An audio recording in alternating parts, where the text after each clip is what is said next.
नमस्ते प्रणाम। आप सभी देख रहे हैं वर्तमान 24 लाइव और हम अभी आप लोगों के सामने विभोर कुमार तिवारी। और जैसा कि आप सभी जानते हैं कि हमारे हिंदुस्तान का महापर्व इस चुनाव के 7वें चरण का आज अंतिम दिन, जिस दिन मतदान होना है और अंतिम सत्र यह चल रहा है, और जिस सत्र में कि हम बैठे हैं और अभी हमारे हिंदुस्तान के 7 चरणों के इन चुनाव में क्या कुछ परिस्थिति हुई, क्या कुछ वस्तु स्थिति हुई, कहाँ कमियां रहीं, क्या विशेष और करने की ज़रूरत थी, इन सब पे चर्चा करने के लिए अभी मेरे साथ में हैं अटल सेना के राष्ट्रीय अध्यक्ष हरि जी तिवारी। इनसे हम बात करेंगे, चूँकि अभी इस पे चर्चा करना बहुत ज़रूरी है, चूँकि 2024 के लोकसभा के चुनाव में काफ़ी कुछ देखने को और काफ़ी कुछ सुनने को मिला है। खास करके हम अभी जिस स्थान पे बैठे हैं वो स्थान है आरा लोकसभा संसदीय क्षेत्र, और आरा लोकसभा संसदीय क्षेत्र के बगल में 3 और लोकसभा संसदीय क्षेत्र पे आज चुनाव हो रहे हैं, काराकाट, सासाराम और बक्सर। ये चारों जो लोकसभा क्षेत्र है यह सभी शाहाबाद के अंतर्गत आता है। तो पूरे शाहाबाद पे भी एक नज़र डालेंगे और एक नज़र हमारे हिंदुस्तान के तमाम जितने चरण के चुनाव हुए इन सब पे डालेंगे। अभी विशेष करके आइए मिलते हैं हम लोग हरि जी तिवारी से। सर, सबसे पहले आपका वर्तमान 24 लाइव में बहुत बहुत स्वागत है। आपके चैनल के माध्यम से मैं सबको नमस्कार करता हूं और आपके चैनल को बहुत बहुत धन्यवाद।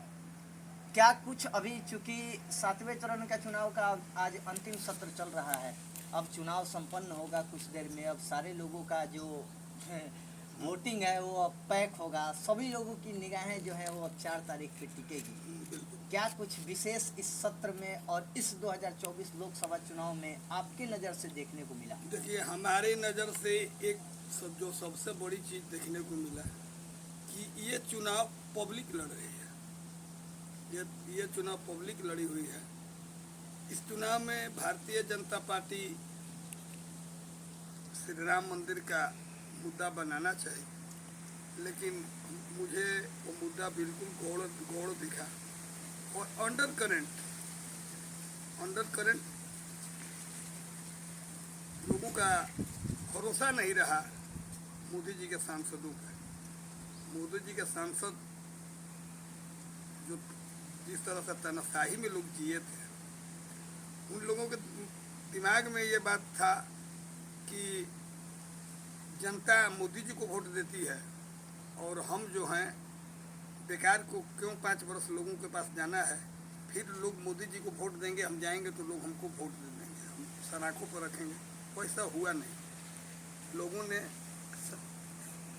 हर लोकसभा में मोदी जी के कार्यों का नहीं, लेकिन सांसद के कार्यों का हर लोकसभा में हमने देखा कि कहीं ना कहीं सांसदों को प्रति लोगों की नाराजगी रही, और इसके साथ साथ महंगाई, बेरोजगारी भी रहा। तो स्थिति ठीक नज़र नहीं आ रहा। 2024 के लोकसभा के चुनाव के आचार संहिता लगने से एक दिन पहले पीरो पड़ाव मैदान में जो इस बार के सांसद हैं आरा लोकसभा संसदीय क्षेत्र से RK सिंह जो थे, अभी तो चुनाव चल रहा है, उन्होंने जीर्णोद्धार और शिलान्यास को लेकर के वहाँ पे एक पूरा कार्यक्रम रखा था, और उस कार्यक्रम में खुले मंच पे वह खड़ा होकर कहते हैं कि बीते 10 साल में हमने जो कार्य किया वह कार्य किसी ने नहीं किया। क्या लग रहा है? और इस बार इधर सुदामा प्रसाद जो माले के कैंडिडेट है आरा लोकसभा संसदीय क्षेत्र से, वह रिपोर्ट कार्ड मांगने लगे कि पीछे 10 साल का आप रिपोर्ट कार्ड दीजिए। इस पे भी हो हल्ला हुआ। इस लोकसभा के चुनाव में ऐसी चीज़ें देखने को मिली कि प्रधानमंत्री जी प्रथम चरण के चुनाव में मंच पे खड़ा होकर 400 पार का नारा देते हैं। द्वितीय चरण के 5वें और 6ठे चरण के बीच में, मतलब मतदान के बीच में, ये मंगलसूत्र तक आ जाते हैं, और इसके बाद अंत तक अब मुजरा तक पहुंच गए हैं। क्या लग रहा है इस बार? देखिए, जहाँ तक आप जो बोले हैं, जो उनके मंच का और उनके बयान का, तो बड़बोलापन है उनका। 10 साल में रिपोर्ट कार्ड अगर किसी ने मांगा है तो उनको रिपोर्ट कार्ड तो अपना देना चाहिए। मोदी जी खुद रिपोर्ट कार्ड की बात करते थे 2014 में, कांग्रेस से रिपोर्ट कार्ड मांगे थे, और ये रिपोर्ट कार्ड जब जनता को ही दिखाना आता है तो इनको देने में क्या दिक्कत थी? इसमें बाजू अपना रिपोर्ट कार्ड पेश कर देते। हकीकत बात है कि वो आपको बता दे रहे हैं कि हमको, हमारी नज़र में पीरो अनुमंडल मुख्यालय पीरो में 10 साल में आर.के. सिंह जी का कोई काम नहीं है। उनको लग रहा है कि एक ईंट भी कहीं पर नहीं लगा हुआ है। वो उनका पहला ही शिलान्यास होगा वहाँ पर जो कर रहे हैं।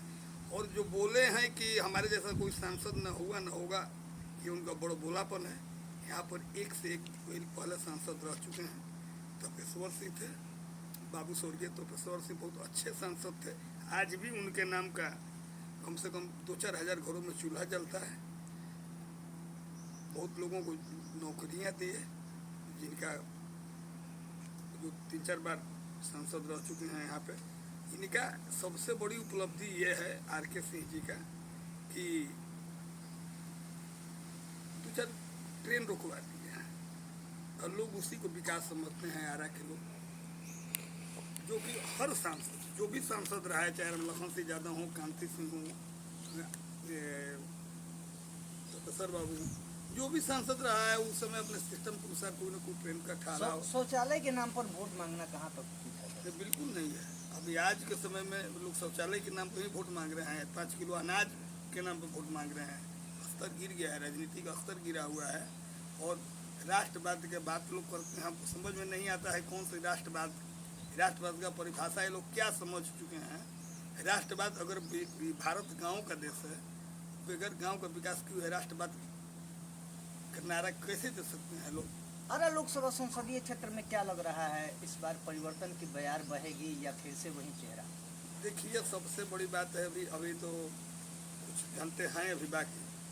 अभी हमको जहाँ जहाँ हमारे से बात हो रही है, लड़ाई बहुत नेक टू नेक का है, बहुत समंजस है। मतलब पिछले बार जितनी वोटों से जीते थे नहीं, मुश्किल है जीत जाए वही मुश्किल है। तो इधर तो जोगी जी आकर के मंच पे खड़ा होकर दामाद के लिए वोट मांगने की बात कर रहे थे। तो दामाद वो हेठार का दामाद है, दक्षिण का ससुर है। तो बहुत दिन हो गए खातिरदारी इनको, अब तो अपने छत घर पर चला जाना चाहिए। हाँ। इधर बगल में एक काराकाट में भी बड़ा हो हल्ला हो रहा है पवन सिंह के आने से, और इधर माले के राजा राम कुशवाहा है, वहाँ भी एनडीए प्रत्याशी उपेंद्र कुशवाहा को बहुत लोगों ने नकार दिया है। तो क्या कुछ स्थिति है काराकाट की? काराकाट में की रिपोर्ट जो है, ये लड़ाई पवन सिंह लड़ाई में नहीं रहेंगे। वहाँ पर लड़ाई जहाँ तक उम्मीद ऐसा नहीं है कि नकार दिए हैं लोग अंदर करें। तो वहाँ के लोग जो है सबको मालूम है कि पवन सिंह के कैरेक्टर के बारे में, पवन सिंह के बारे में, इसलिए वहाँ पे कॉन्फर्म समझिए वहाँ पर माले चुनाव। आम जनता के बीच में तो आप जा रहे हैं और आम जनता से मिल भी रहे हैं, ये नहीं है कि चुनाव के दरमियान ही, चुनाव के पहले भी और चुनाव न भी रहने पे आप आम जनता के बीच में जाते हैं। सर, इस बार चुनाव में आम जनता का मुद्दा तो काफ़ी सारे हैं, लेकिन वोट करने का मेन मुद्दा क्या है इस बार आम जनता के बीच से? हम आपको पहले ही अपने चैनल के माध्यम से बता दिए कि इस बार भारतीय जनता पार्टी का जो राम मुद्दा था वो गौड़ है। इतना बढ़िया से राम मंदिर चुनाव आनंद फानन में शंकराचार्य के बोलने के बावजूद भी अधूरी स्थिति में किया गया ताकि इसको भंजाया जा सके, लेकिन भंजा नहीं पाए लोगों के बीच में। ये महंगाई, बेरोजगारी, शिक्षा, ये सब मुद्दा रहा है और लोग इस पर वोटिंग कर रहे हैं। मतलब सबसे बड़ी चीज़ है कि इस बार महंगाई, बेरोजगारी और शिक्षा सबसे बड़ा मुद्दा है। लेकिन एक और सीट की बात आपसे हम करना चाहते हैं। बगल में एक बक्सर लोकसभा संसदीय क्षेत्र पे आज चुनाव का अंतिम दिन है, 7वें चरण का चुनाव है, और वहाँ से भी एनडीए प्रत्याशी मिथिलेश तिवारी जो कि गोपालगंज से हैं वो चुनाव लड़ रहे हैं। इधर सुधाकर सिंह जगदा बाबू के लड़के भी चुनाव मैदान में हैं इंडिया गठबंधन से, और इधर वहाँ भी एक निर्दलीय प्रत्याशी का काफ़ी हो हल्ला हो रहा है, और भी पढ़े लिखे भी हैं वो IPS आनंद मिश्रा जी। क्या कुछ लग रहा है वहाँ की वस्तु स्थिति, चूँकि वह ब्राह्मण बहुल्य एरिया और वहाँ से ब्राह्मण के ही प्रत्याशी जो हैं वो ज़्यादातर जीतते आए हैं, तो क्या लग रहा है इस बार?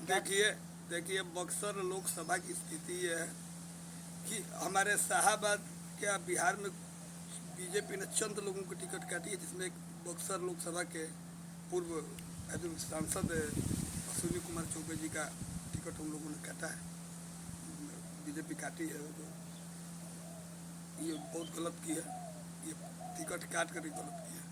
पहले तो उनकी टिकट जब अंतिम दौर था उनका भी टिकट उनका काटना नहीं चाहिए था, और जब बाहरी के नाम पर उनका टिकट काटे तो फिर गोपालगंज के आदमी को, वो भी ऐसे व्यक्ति को आप टिकट थमा दिए जिसके ऊपर फ्रॉडगिरी का केस है, हाई कोर्ट से आदमी बेल पे है। और इसमें दो मत नहीं है कि वहाँ पर जो कहा जो निर्दलीय प्रत्याशी है वो शिक्षित है।